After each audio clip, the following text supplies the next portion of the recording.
de qué manera Jesucristo nos trae su salvación en la cruz. Me parece que esto es muy necesario, porque el influjo de la secularización en nosotros va introduciendo mucha incomprensión de qué es eso de que Cristo nos salva en la cruz. ¿Me salva de qué? ¿De cómo? ¿Cómo es eso que Él me salva? Y muere por mí, pero ¿de qué manera, no? Y esto no os penséis que son dudas que tienen algunas personas por ahí, ¿no? O incluso algún teólogo. No, por desgracia, esas dudas que igual en un momento determinado nacieron hace ya bastantes décadas, quizás en algún libro de teología de esos que entonces no compraba casi nadie, o en algún despacho, poco a poco han ido impregnando y han ido empapando pues la mentalidad, ¿no? Hasta el punto de secularizar pues nuestra fe. Y hace poco, creo que fue ayer o antes de ayer, pues en el programa de Radio María, por ejemplo, uno piensa que el perfil del oyente de Radio María pues es un perfil que tiene la capacidad de entender perfectamente el misterio de la redención de la cruz, pero no es así. O sea, también entre nosotros mismos, entre un oyente de Radio María y un joven de JRC, también nosotros participamos de esa duda de qué es la redención. Y me acuerdo que una señora llamaba y decía, mire, yo me voy a permitir, pero yo no entiendo mucho eso de que Jesucristo entregó su vida por nosotros. Me acuerdo que venía a decir, bueno, no era necesario que Jesucristo muriese en la cruz por nuestra salvación, ¿no? El hecho de que Adán o Eva hayan pecado o que nosotros hayamos cometido algún pecado, no era necesario que el Padre entregase a su Hijo o que Jesús se entregase a la cruz. Pero bueno, eso no es un poco desproporcionado. ¿No es más lógico interpretar que la muerte de Jesús, pues su sentido es el ejemplo de un hombre bueno, que nos da un ejemplo de cómo entregar la vida, y cómo los justos son perseguidos por su autenticidad, por su coherencia, ¿no? Ella venía a decir en su pregunta, a mí me es más fácil entender la cruz desde el punto de vista de un hombre bueno, leal, coherente, auténtico, que entrega su vida y, claro, choca con la injusticia de este mundo. Ahora, todo eso de que si Jesús entregó su vida para salvar la nuestra y cambió la suya por la nuestra, esa era la pregunta de esa mujer. Y entonces vamos a ser claros, o sea, esa duda existe, o sea, la secularización la ha introducido en nosotros. La reducción de la muerte de Jesús, bueno, pues a una especie de ejemplo de un hombre que se enfrenta con las injusticias de este mundo. Para muchas personas se reduce a eso la redención. Un hombre auténtico que nos enseña el ejemplo de cómo enfrentarse a las injusticias de este mundo, incluso estando dispuesto a entregar su vida por ello, aunque se la quiten, él será fiel, etcétera. Bueno, pero, como os podéis imaginar, la redención de Jesucristo, la soteriología, la salvación de Cristo es mucho más, es muchísimo más. Y yo de esto quisiera hablar. En un primer momento voy a dividir la charla en dos partes. En un primer momento quisiera hablar un poco más de la explicación más teológico-dogmática de cómo se explica esto. Y en la segunda parte quisiera hablar de una manera más, digamos, teológico-espiritual, de aplicaciones para nosotros, de cómo nosotros vivimos, ¿no?, esa espiritualidad o esa teología de la cruz. En primer lugar, más como explicación dogmática, y en segundo lugar, más como aplicación espiritual para nosotros. Bueno, pues os podéis imaginar más o menos qué contestación se me ocurrió darle a esa mujer cuando hice esa pregunta en Radio María. Yo le dije, mire usted, obviamente Dios podía habernos redimido de otras maneras mucho menos dramáticas. De luego, no era necesario que Dios enviase a su Hijo a la cruz y que derramase su sangre y que tuviese una muerte tan dramática para salvarnos, ¿no? Hubiese sido suficiente un suspiro de Dios o una palabra de Dios, no digamos una lágrima de Dios. Hubiese sido suficiente, desde luego no era necesario en ese sentido, ¿no? Pero hay una pedagogía, ¿no? Una pedagogía en el que Dios lo haya hecho así, de una manera tan dramática. A nosotros se nos descubre lo que a esa señora y a nosotros nos cuesta entender, que es la gravedad del pecado. Es que nosotros hemos llegado a hablar de la palabra pecado como una broma. No lo digo por algún humorista que hable de pecador, y no, como si fuese casi una broma eso, ¿no? Es que a veces parece que, claro, uno se imagina el pecado, bueno, es que eso de coger una manzana, ir a la huerta del vecino, ¿quién no ha hecho una pequeña picia juvenil en su adolescencia de ir a la huerta del vecino y coger una manzana, ¿no?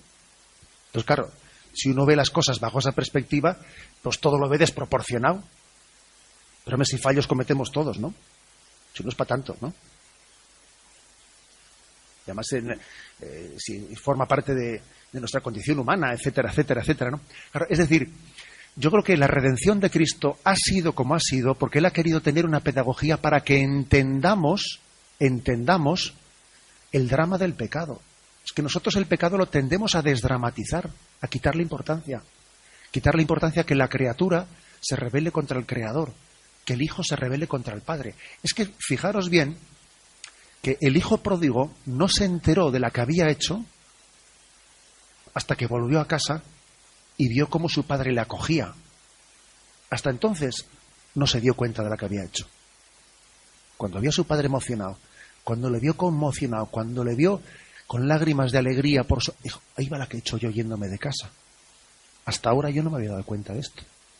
Algo así nos pasa a nosotros, que hasta que no vemos la cruz, hasta que no vemos lo que Dios ha hecho por salvarnos, es que no nos damos cuenta de lo que había supuesto el pecado. No nos damos cuenta del drama de que Dios te ama con pasión de padre y que el amor no sea amado, que el amor sea despreciado, ¿no? Es como la frustración absoluta de nuestra vida, ¿no? Hemos sido creados para algo que lo despreciamos. O sea, más frustración no puede haber. Es como si un cantante se corta las cuerdas vocales. Vaya frustración. Es como si un futbolista le cortan las piernas. Vaya frustración. Es como si a alguien que le han hecho para amar le frustran plenamente. El pecado es una frustración absoluta de nuestra vida. Nos hace incapaces para recibir el amor de Dios. Es como una autoexclusión absoluta, ¿no? Y repito la palabra autoexclusión, que no se trata de que Dios tenga malas pulgas y entonces, no, como tiene mal genio, pues no me permite hacer una picia, que no es eso, por Dios, eso es una caricatura. El pecado es una autoexclusión de manera que me lleva a la frustración de no permitirme acoger lo que me realiza en esta vida, que es el amor de Dios, ¿no? Bueno, eso es más o menos lo que yo pues a esa señora le intenté explicar en la medida en que se puede explicar en una radio en 2 minutillos una respuesta, ¿no? Que aquí se puede hacer un poquito más tranquilo. Pero claro, el tema es muy serio y si esa mujer llegó a hacer esa pregunta es porque con el paso de los años ha ido calando y calando y calando en nosotros una secularización que más o menos había comenzado allá por la década de los años 70, cuando la teología de la liberación había hecho una cosa, y es que la teología de la liberación había identificado la salvación del hombre con la salvación de su cuerpo, olvidando la salvación del alma. La teología de la liberación comete el error de identificar lo natural y lo sobrenatural, de pensar que la salvación de Dios se identifica, se reduce a la salvación histórica del hombre sociopolítica. Y claro, eso es un gran error. Es obvio que la salvación que Cristo nos viene a traer, la salvación integral que Cristo nos viene a traer, tiene consecuencias también de una transformación de este mundo y una transformación de las estructuras injustas que están esclavizando al hombre, obviamente. Pero eso no quiere decir que la lucha contra la injusticia en este mundo se identifique con el reino de Dios, porque uno puede estar en este mundo luchando contra las injusticias en el sindicato y en la política y sin embargo estar en pecado mortal. O sea, sí es verdad que la salvación de Cristo implica la justicia social, pero no es verdad a la inversa que la lucha por la justicia social se identifique con la salvación de Cristo. No, la salvación de Cristo es también la salvación del alma. Y esto que estoy diciendo no es ningún discurso teórico, porque ¿cuántas personas no han planteado lo siguiente? Dice, no es cristiano, el caso es que no cree y no practica, pero es un hombre muy justo. En la empresa es una persona que todo el mundo se fía de él y además es muy comprometido. y hasta en la asociación del barrio, pues tiene compromisos y está metido en una ONG. Pero el caso, entonces dicen, bueno, ojo, es que claro, el gran error es pensar que la salvación integral del hombre, que Cristo ha venido a salvar al hombre entero, se reduce exclusivamente a la salvación de nuestras injusticias sociales. Pero es que eso es un error. Sí, está metido en una ONG y es muy comprometido, sí, pero a su mujer la tiene amargada, a sus hijos no veas tú. Y resulta que se va con la secretaria del vecino. Y resulta que esto, me explico. O sea, la salvación de Cristo tiene que ser integral. Y no se puede reducir a la lucha o a la victoria contra la injusticia social o política. Ese fue el error, ¿no?, de la teología de la liberación. De esa teología de la liberación se derivó una nueva interpretación de la redención de Cristo. Jesús de Nazaret está comprometido con la lucha contra las injusticias sociales de su tiempo y él terminó en la cruz como consecuencia del choque contra los poderes fácticos, contra el capitalismo de su tiempo, ¿no?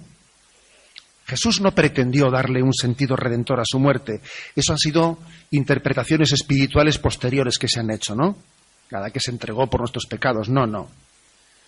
Entonces, él lo que hizo fue luchar contra las injusticias. Y la redención de Cristo consiste en el buen ejemplo que Jesús nos dio de compromiso social. Esa es la redención. El buen ejemplo que Jesús nos dio de compromiso social. Claro, como os podéis imaginar, aquí hay un reduccionismo muy grande. Por supuesto que el concepto católico de salvación asume el compromiso de la lucha contra las injusticias y en favor de los pobres, pero sin que se nos escape la grandeza del cristianismo. Entonces, como veis, la llamada de esa mujer telefónica y esa duda que planteaba, que ella supongo que entendería muy poco de libros de teología de la liberación, entendería muy poco, pero fíjate tú cómo nos ha afectado a todos esas dudas de la reducción de la salvación de Cristo a una salvación meramente humana, sociopolítica, etcétera. Nos ha afectado mucho. Y nos suena chino, suena así un poco como a unas doctrinas abstractas, expresiones totalmente paulinas y de la palabra de Dios, de los mismos evangelios, en los que se dice que Cristo se entregó por nosotros, por el perdón de nuestros pecados. Entonces, ¿qué significa esa palabra? ¿Qué significa todo eso, no? Por eso, cuando veamos la cruz de Cristo, entendamos que existe el riesgo de admirar la cruz sin recibir lo esencial que nos da. Existe ese riesgo, admirar la cruz como un signo, pero sin recibir de ella toda la potencia de salvación que Dios nos está dando en ella. ¿Cómo podríamos resumir muy brevemente cuál es la explicación de la fe católica sobre la salvación que se nos da en la redención de Cristo? Yo me voy a atrever, que es muy atrevido, pero bueno, a coger básicamente el catecismo de la Iglesia Católica y a explicarlo en 6 puntos. Como una pequeña explicación catequética de cómo explicamos en nuestra fe católica la soteriología o cómo es la salvación que Cristo nos viene a traer. Primero, Dios Padre entrega a su Hijo a la cruz. Dios Padre, que ha sido ofendido por nuestro pecado, viendo que nosotros no somos capaces de reparar la ofensa de nuestros pecados, viendo nuestra incapacidad, no, Él ha sido el ofendido, pero en el colmo del amor, Él mismo procura quien repare nuestro propio pecado. Él mismo lo procura. Él mismo envía a su Hijo por nuestra salvación. Ese texto del Génesis 22, ¿no?, donde se ve esa imagen de Abraham e Isaac, el padre que no se reserva a su único hijo y lo entrega como sacrificio de salvación y reparación por la humanidad. Es una imagen impresionante, que a todos nos conmueve. El Padre entrega al Hijo. Y la tradición de la Iglesia ha visto en esa imagen a Dios Padre dispuesto a entregar a su Hijo, a lo más querido que Él tenía por nosotros. Yo diría que el colmo del amor de Dios ya no es que nos haya creado, sino que después de habernos creado, Él mismo ha resuelto la ofensa que le hemos dirigido a Él. Él mismo es el que la ha reparado enviando a su Hijo. Por eso siempre, según dice primera carta de Juan, capítulo 4, versículo 9, siempre el amor lo tenemos que entender como una iniciativa de Dios. De Él surge la iniciativa. Nosotros hacemos el pecado y de Él surge la iniciativa de repararlo, que ya más no se le puede pedir a Dios. En esto consiste el amor, no en que nosotros hayamos amado a Dios, sino en que Él nos amó y nos envió a su Hijo como propiciación por nuestros pecados. Nos envió a su Hijo como propiciación. La iniciativa, pues, parte de Él. En segundo lugar, claro, la imagen de Abraham y de Isaac sirve, pero únicamente para iluminar en parte este misterio, porque claro, en esa imagen Isaac no sabe dónde va. Oye, padre, pero ¿qué es lo que vamos a ofrecer? Dice, Dios proveerá. Claro, Isaac no participa de lo que Abraham está haciendo, pero es que en el caso de Cristo es distinto. No es que el Padre envíe al Hijo, a Jesucristo, sin que Jesús sepa dónde va. Es que Cristo mismo ha hecho ofrenda al Padre en favor de toda la humanidad. Como a veces nos han explicado, ¿no?, en esa imagen del Hijo pródigo, es que Cristo es como ese hermano mayor de la parábola del Hijo pródigo, que debiera de haber sido, que de hecho no fue, que le dice al Padre, Padre, envíame, yo iré a buscar a mi hermano. Yo que conozco la hondura de la ofensa del pecado de mi hermano, yo que conozco hasta dónde tu corazón de padre está herido por el pecado, yo te voy a corresponder por los que no te han amado. Te voy a dar un sí por ellos. Tu amor, Padre, a la humanidad no va a ser inútil. Por lo menos yo quiero corresponderte con un sí. Y entonces el Hijo, Jesucristo, viene a nosotros queriendo corresponderle al Padre en vez nuestro. Yo quiero darte un sí de reparación. Y al aceptar y abrazar su muerte en la cruz, Jesús se presenta ante el Padre como representante de todos los hombres pecadores, cargando sobre sí nuestros pecados. Él quiso asumir nuestra indignidad y pedir que fuéramos perdonados. Y por esto Él repara el pecado ante Dios y merece la gracia de la salvación. Él es nuestro liberador, nuestro libertador. Aquí hay un misterio, y es que la muerte de Cristo compensa de manera sobreabundante los pecados del mundo. Con su gracia, con la gracia que Él obtuvo, pues Él consiguió que la salvación fuese derramada sobre todo el género humano. Bien. Primero hemos dicho, el Padre entrega a su Hijo a la cruz. Segundo, el Hijo ofrece su vida al Padre. Tercero, el Padre acepta el sacrificio de su Hijo, porque el Hijo le ha ofrecido su vida al Padre en reparación de nuestros pecados, pero es que el Padre lo acepta. Esa escena famosa en la película de la Pasión de Mel Gibson, que cuando Cristo entrega su vida al Padre, entonces la cámara se eleva hasta el cielo y cae esa lágrima de Dios Padre que cae, es signo de que al Padre le conmueve la entrega de su Hijo. Ha llegado hasta Dios, Dios la ha aceptado, Dios la ha acogido. Y la resurrección es la respuesta del Padre a Jesús. Es como decirle, Hijo, yo acojo tu ofrenda en favor de todos. Yo, al resucitarte a ti,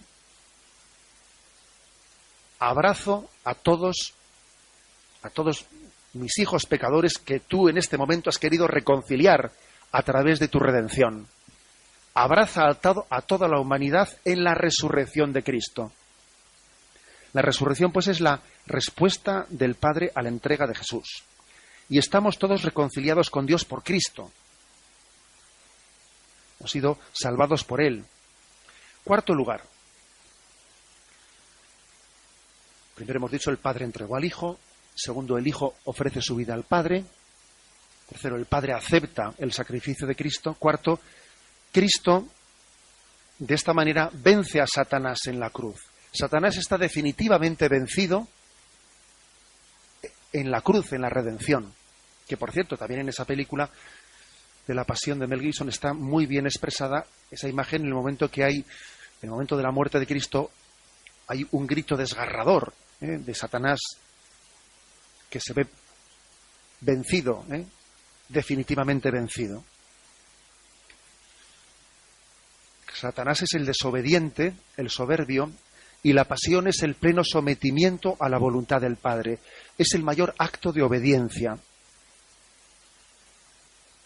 Y a partir de esta victoria sobre Satanás, quien está unido por la obediencia a Cristo no tiene que temer a Satanás y a sus ángeles. No tiene que temer. Unidos a Cristo, en esa obediencia que Él mismo nos enseñó, que como Él la vivió con el Padre, estamos plenamente compartiendo su victoria. En quinto lugar, en la muerte de Cristo, Dios nos descubre su intimidad. Dios nos descubre su intimidad, que es la espiritualidad del corazón de Jesús, que en torno a JRC tanto hemos explicado. Ese corazón de Cristo traspasado, que se expresa en el Evangelio de San Juan, es la imagen de que en el momento de la muerte de Cristo, Él puede decir verdaderamente: no hay ningún secreto que yo no haya compartido contigo. A vosotros ya nos llamo siervos, porque el siervo no sabe lo que hace su Señor. A ti te llamo amigo, porque todo lo que el Padre me ha ofrecido me lo ha comunicado a vosotros. Dice Orígenes que el corazón de las Escrituras son los Evangelios, y que el corazón de los Evangelios es el Evangelio de San Juan.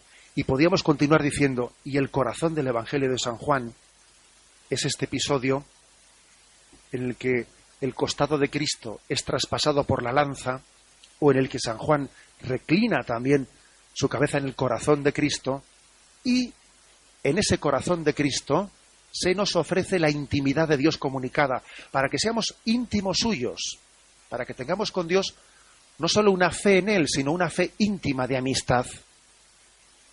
¿Qué más puedo hacer por ti? Te quiero hablar a corazón abierto.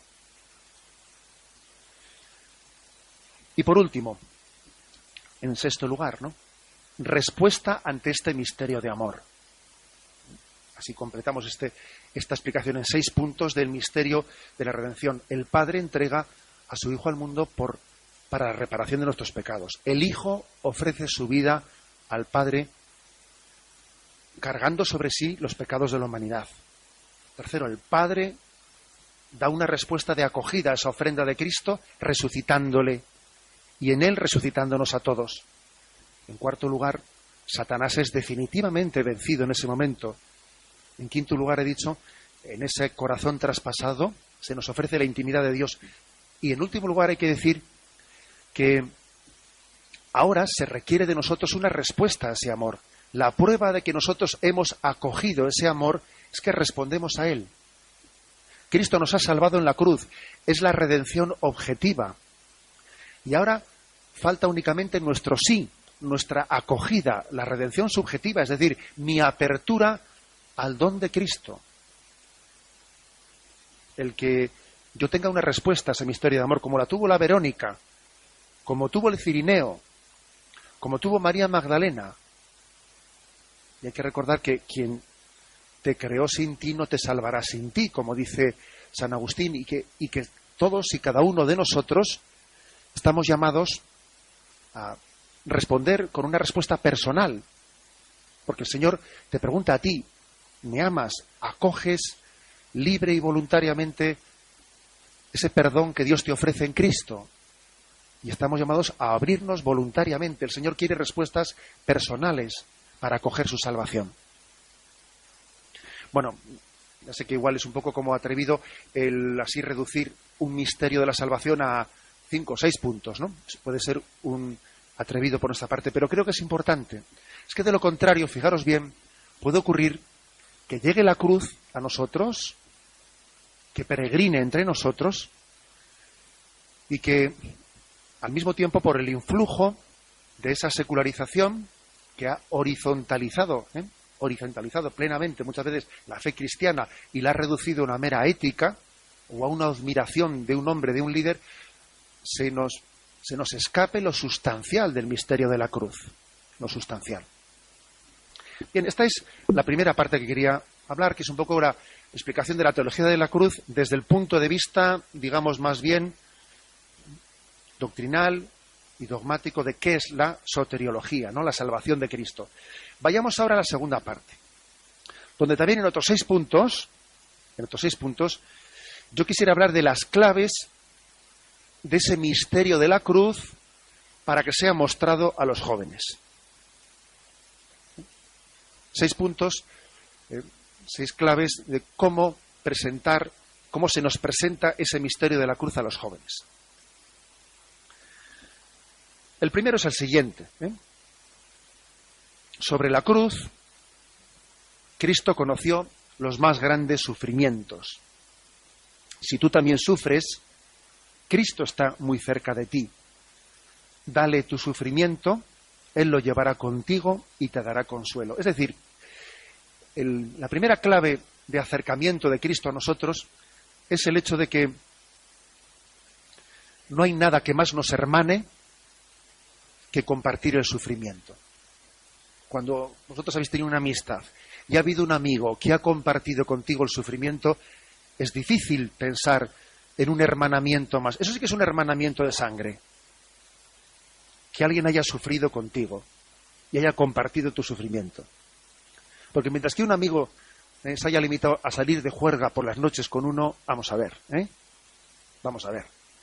Pero cuando uno ha estado al pie de un hospital, al pie de la cama de un hospital, cuando yo he padecido pues, una ruptura familiar y alguien ha estado cerca mío, etcétera, uno entiende perfectamente que el hermanamiento más grande que puede haber es el de compartir la cruz, compartir el sufrimiento.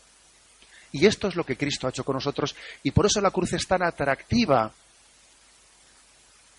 para nosotros. ¿Os habéis fijado cómo en la devoción popular se han prodigado muchísimas cofradías en torno a la pasión de Cristo? Muchas más cofradías hay en torno a la pasión de Cristo que en torno a la resurrección, siendo así que teológicamente, pero claro, es que es explicable, porque en torno a la pasión de Cristo, en torno a su sufrimiento, nos sentimos verdaderamente comprendidos. Es un hermanamiento que Dios tiene con nosotros, ¿no? Y el gran problema del hombre es ¿qué hace con el sufrimiento? ¿Qué hago con ello? ¿Hago lo del avestruz? ¿Meto la cabeza debajo y hago como si no lo veo? ¿O busco tubos de escape? Bueno, pues voy a evadirme, ¿no? Me evado con una pastilla, me evado de otra manera. O sea, ¿cómo me escapo, no? O sea, ¿qué hago con el sufrimiento? No sé qué hacer con él. Fijaros lo que supone, por ejemplo, que en este momento en el que se deja de creer en el amor de Dios, cuando se deja de creer en el amor de Dios, inmediatamente se piensa en el suicidio y la eutanasia.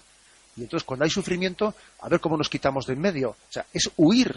O sea, si no hay esperanza, se huye. Con tubos de escape, con lo que sea, ¿no? La vida, quien piense que la vida no tiene sentido si hay sufrimiento, pues obviamente se escapa. Pero claro, la gran cuestión es que del sufrimiento es imposible escapar. El dilema no es sufrir o no sufrir, sino sufrir con Cristo o sufrir sin Cristo. Ese es el dilema. Ese es el dilema. Y entonces Cristo está compartiendo con nosotros nuestro sufrimiento y la clave está en que nosotros lo compartamos con Él. Dale a Cristo tu sufrimiento. Es yo creo que la primera clave de acercamiento de la cruz a los jóvenes y a nuestra vida, porque eso nos toca a todos, en eso nos vemos verdaderamente identificados. Yo recuerdo haber tenido alguna experiencia de, bueno, que cuando uno pues recuerdo mis años juveniles, que cuando uno se enfrentaba pues a un foro en el que todo el mundo iba de agnóstico y todo el mundo pues parecía que tenía que hacer el papel de luchar contra este que es cristiano, y sin embargo luego te quedabas a solas con uno, con otro, y allí comprobabas que la llave de conexión con cada uno muchas veces eran sus cruces. Oye, que está mi abuela muy enferma y reza por ella. ¿Sabes que mi padre, curioso, hace 2 horas antes habían estado allí públicamente dándoselas de indiferentes y de duros de la película, pero luego te dabas cuenta que en el tú a tú la vivencia de la cruz es la que nos abre, nos ablanda nuestro corazón endurecido.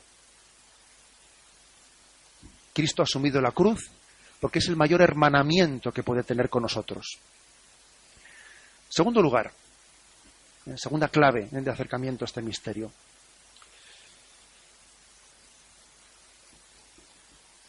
La cruz es una ocasión muy grande para salir de nosotros mismos, para mirar a los que sufren en nuestro entorno, para entregarnos a ellos.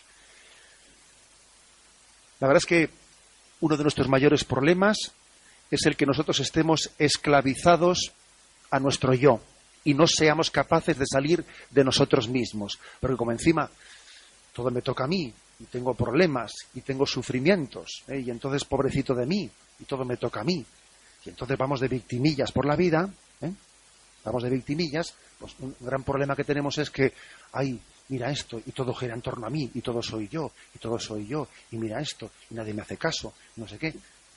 Sin embargo, fijaros bien, la cruz, cuando el Señor nos permite conocer el misterio de la cruz en el mundo, se nos da una gran ocasión de olvido de nosotros mismos y de sanación de nuestras heridas por la entrega a los demás.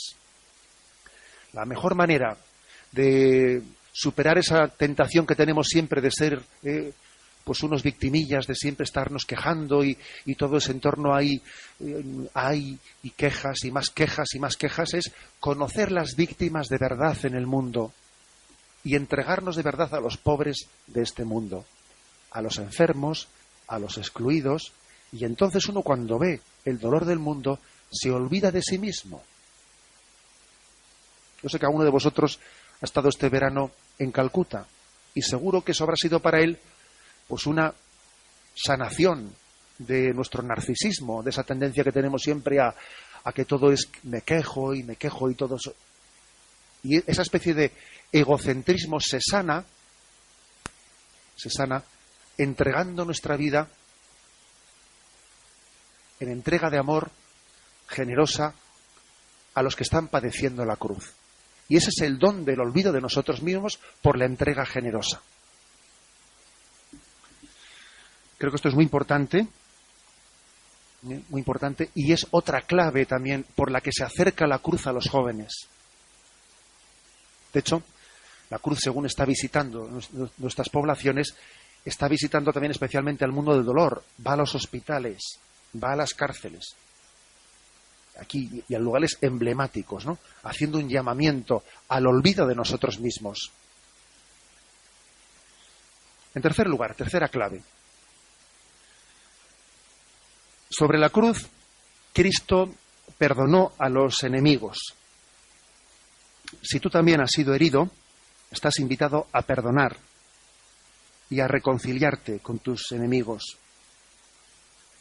La cruz después es un lugar de perdón, de reconciliación. La cruz es el signo que nos invita a deponer nuestros rencores. Envaina tu espada. A la Pedro.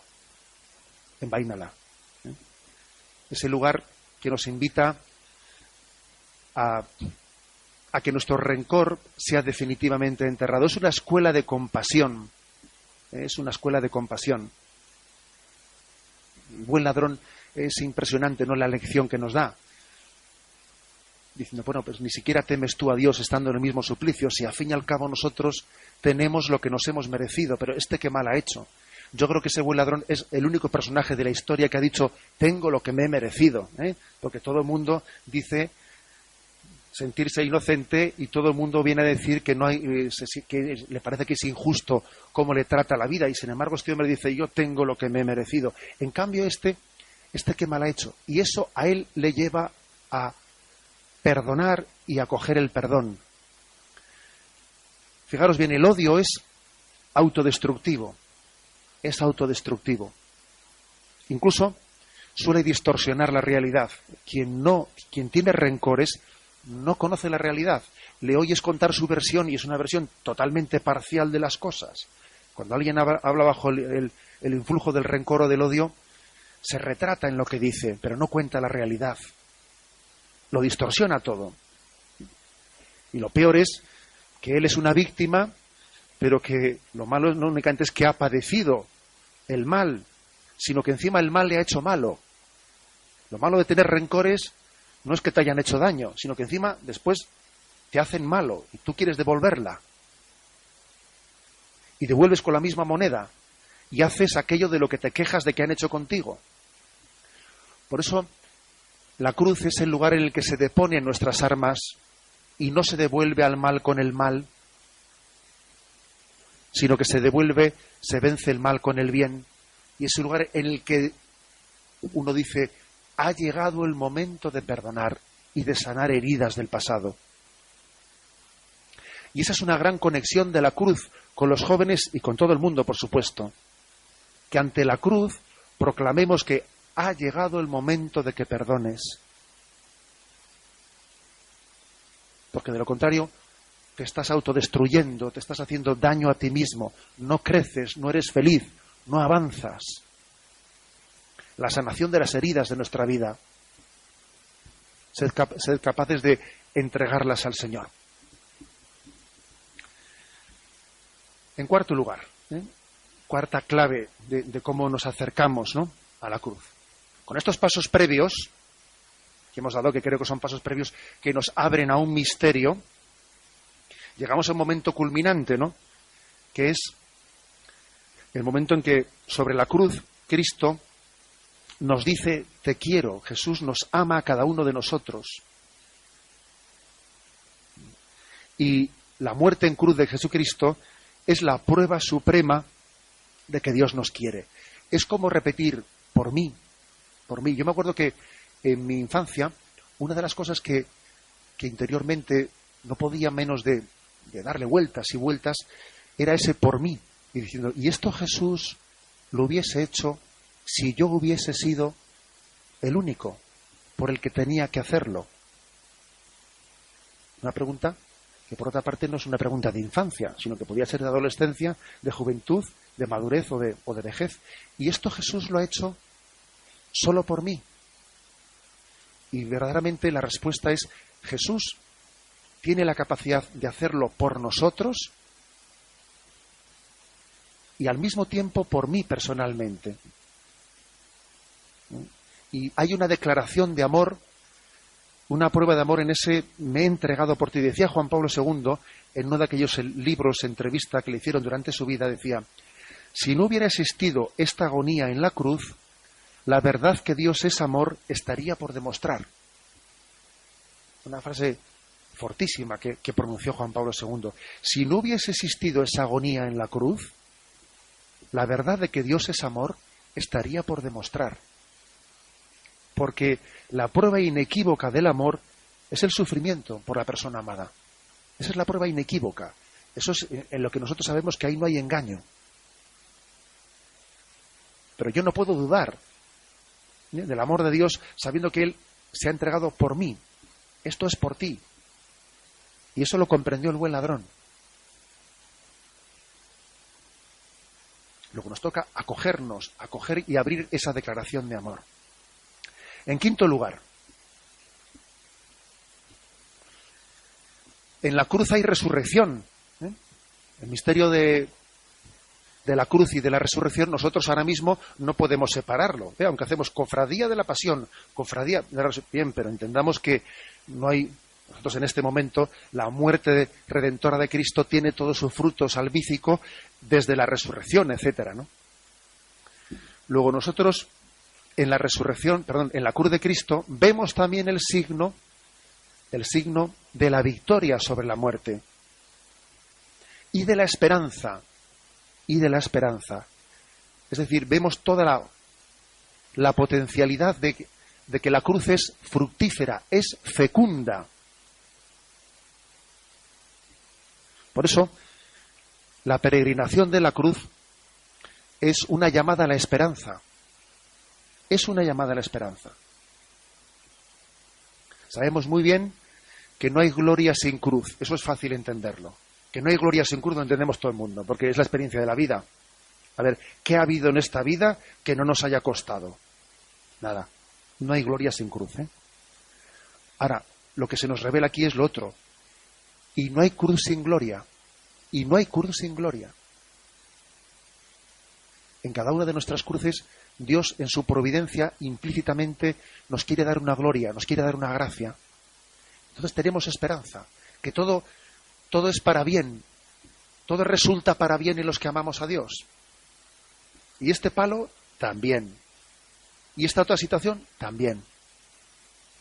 Es una llamada a la esperanza.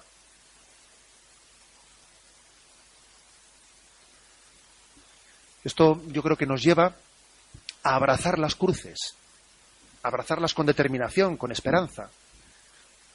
No únicamente a resignarnos, porque la palabra resignación, bueno, pues es una palabra cristiana, pero tiene, entendedme, ¿no?, algo de fatalismo, implícito algo de fatalismo, que tenemos que sanarlo.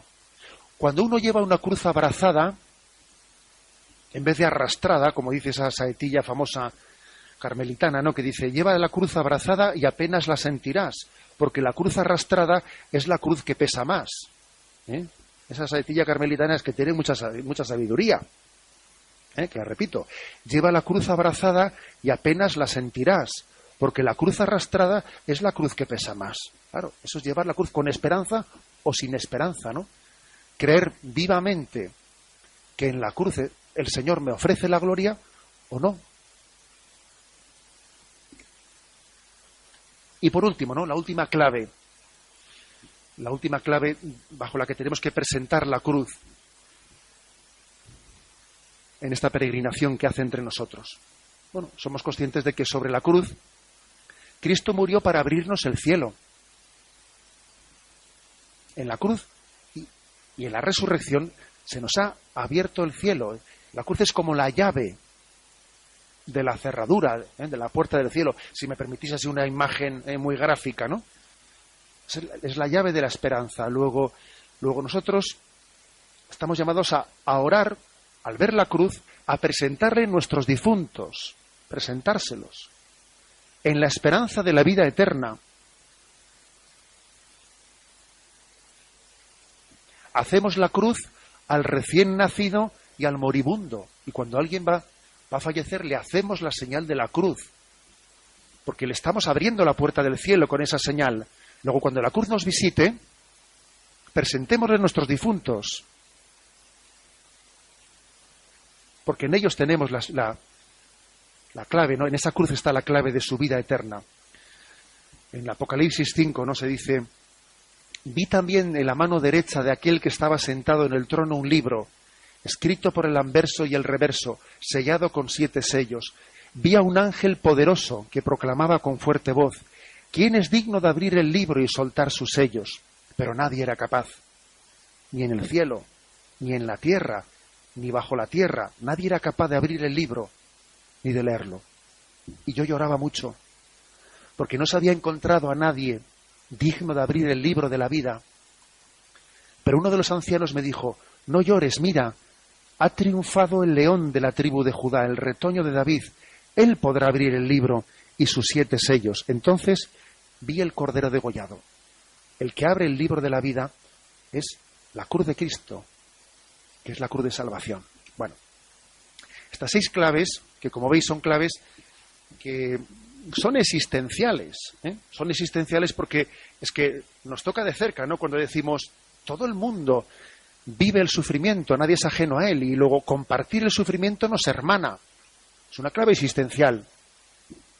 Segundo, la cruz, ver la cruz del mundo, nos permite olvidarnos de nosotros mismos, entregándonos generosamente para ayudar a llevar la cruz a los que la viven de una manera más dramática que nosotros. Es un don de Dios para que te olvides de ti mismo y salgas de ti mismo. Es una clave muy existencial esa. En tercer lugar, la cruz es la llamada a que depongas tus odios y rencores, a que perdones, que es uno de tus máximos sufrimientos que arrastras. Es algo muy existencial. En cuarto lugar, el Señor te mira y te dice, esta muerte en cruz es por ti, me entrego por ti personalmente. Y lógicamente es una llamada personal a que le respondamos en esa acogida. Y al mismo tiempo es una llamada a que entendamos que en todas las cruces que estamos viviendo en nuestra vida hay esperanza, que son germen de una salvación providencial y gloriosa que Dios viene a traernos. Y en último lugar, ¿a quién no le afecta también la memoria de sus amigos o familiares fallecidos? ¿Cómo no presentar ante Cristo todos nuestros difuntos? Especialmente cuando muchas veces han sido tan cercanos. Y pedirle a Cristo que su cruz sea también para ellos llave de salvación y puerta del cielo. Creo que estas claves nos pueden servir, ¿no?, para presentar la cruz, esta visita que recibimos de ella, y entender que esa teología de la cruz, esa soteriología que hemos explicado, ¿no?, en la primera parte de la charla, esa soteriología se aplica de una manera, no es algo ajeno, distante, sino que es muy significativo, ¿no? Responde a los más profundos deseos de felicidad que el hombre tiene dentro de nosotros, ¿no? Podemos decir que la cruz es nuestra esperanza y la cruz es nuestra salvación. Bueno, pues nada más que eso.